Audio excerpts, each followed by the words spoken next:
A gente vai voltar a falar com o advogado João Nuque, que está aqui de volta para tirar as dúvidas que você nos enviou pelo nosso WhatsApp 994030740, né? Nossas dúvidas aqui com o João, que está voltando aqui. Vamos voltar com o João e com essas perguntas que o telespectador mandou para a gente. A primeira, João, é da Maria Sofia. O esposo dela é cardiopata e usa marca-passo desde 2005. Em 2021, ele sofreu um AVC e fui aconselhado a pedir revisão de aposentadoria. Pedi a uma pessoa para fazer e ela começou a solicitação, mas não encerrou por medo que ele perdesse a aposentadoria. Realmente existe essa possibilidade de perda, João, ou não? Olha, Gilvão, o caso da Maria Sofia, do marido da Maria Sofia, provavelmente é o pedido de adicional de 25%, que atualmente é devido somente às aposentadorias por incapacidade permanente. As pessoas que a antiga aposentadoria por invalidez. Antigamente, antes da alteração da lei, era possível para todos os tipos de benefício, atualmente somente para aposentadoria por incapacidade permanente. Nesse caso, o pedido de adicional de 25%, respondendo objetivamente, será uma nova perícia para verificar se de fato a pessoa precisa, se o segurado, se o beneficiário precisa de um acompanhamento de terceiros e se precisar, terá um adicional de 25%. É pouco provável que por conta desse pedido seja feita uma cessação dessa aposentadoria, salvo comprovada que a pessoa estaria melhor, que não tem mais as sequelas que levaram, os impedimentos que levaram à aposentadoria. O Jailson pergunta o seguinte: se eu perder a carência, o que fazer para voltar a ter o benefício? Olha, Sofia, a pergunta do Jailson é um pouco técnica, vou tentar responder de forma que o telespectador possa compreender, no sentido que a carência é o número mínimo de contribuições que o segurado precisa para poder receber cada tipo de benefício, tem as suas quantitativos. Para os benefícios por incapacidade, existe uma regra de 50% do total da carência. Carência seriam 12 meses, 50% seriam 6 meses. Então, seria um mínimo desse período para readquirir a carência. Nessas condições de adquirir ou readquirir carência, é muito importante que o segurado seja acompanhado por um especialista, porque o especialista poderá fazer um planejamento previdenciário adequado, considerando inclusive que não é possível fazer recolhimentos para doenças pré-existentes. Então é importante um planejamento, é importante compreender o que está sendo feito para não ser prejudicado e também para não entrar de forma inadequada ao sistema. A pergunta agora, João, é do Paulo César. Ele disse que foi solicitada a prorrogação do benefício dele dia 15 de julho e o resultado saiu dia 11 de agosto, do qual ativou até o dia 21 do mesmo mês. O prazo pequeno mostra apenas uma diferença de dinheiro a receber. Caso eu não consiga me recuperar, o procedimento vai se ligar novamente solicitando a continuidade ou não, João? Olha, Gilvan, nesse caso do Paulo César, é importante nós entendermos previamente qual foi o pedido que ele fez. Se ele fez um pedido por análise documental ou se ele fez um pedido da perícia presencial. A condição da análise documental não é possível realizar pedidos de prorrogação. Então, resta a ele receber somente esse período que foi concedido. E, consequentemente, se tiver incapaz novamente uma nova incapacidade, fazer um novo requerimento após 30 dias. E no caso se for uma perícia presencial, ele pode pedir uma prorrogação e caso o sistema não esteja bloqueado nesse sentido por conta do prazo, ele pode judicializar e considerando que foi cerceado, foi impedido o direito dele de continuar de benefício ainda que incapaz. O Evânio Santos Costa diz o seguinte: meu pai é aposentado e seu pagamento está vindo com desconto há uns 2 meses. O que eu posso fazer? Sofia, nós retratamos aqui já várias vezes essa situação de que existem alguns benefícios que estão sendo vítimas de fraudes, de descontos indevidos, que algumas entidades fizeram isso foi amplamente divulgado nos jornais, nas redes sociais. É importante o segurado verificar qual a origem desse desconto, se foi algum empréstimo fraudulento, se foi alguma entidade indevida que está fazendo desconto, solicitar o bloqueio ao INSS e pedir o ressarcimento se indevido. Pergunta da Ayla Arthur. Ela diz o seguinte: minha filha recebe o auxílio reclusão e eu tive outro filho agora há pouco. Ele pode ser incluído?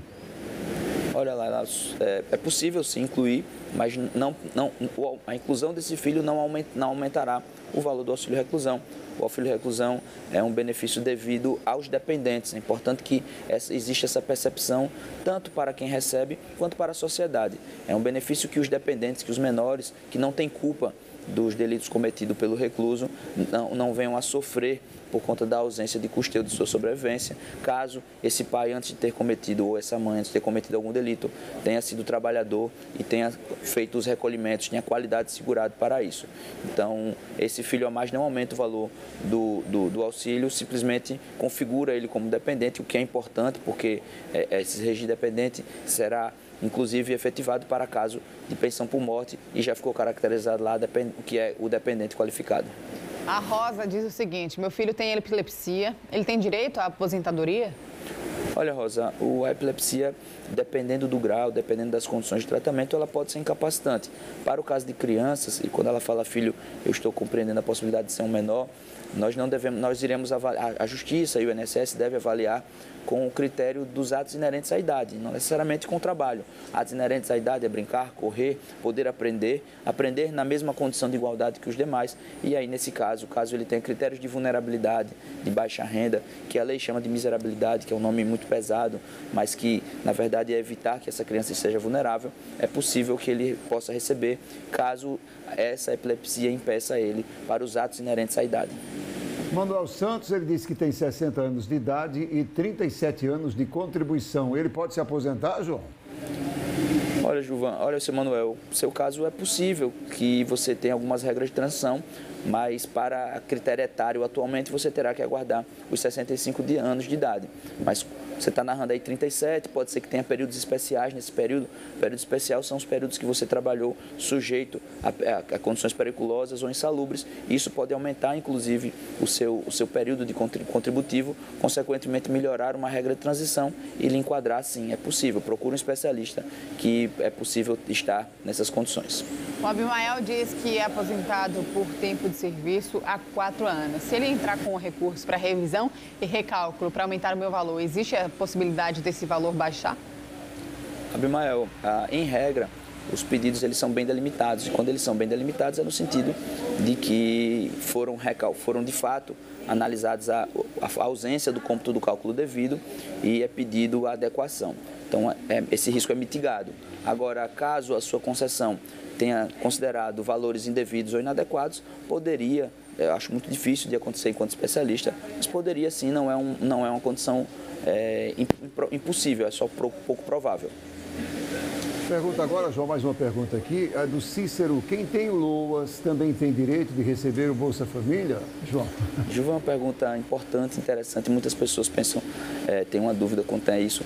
O BPC LOAS e o Bolsa Família, os programas de distribuição de renda do governo federal, eles não são incompatíveis entre si.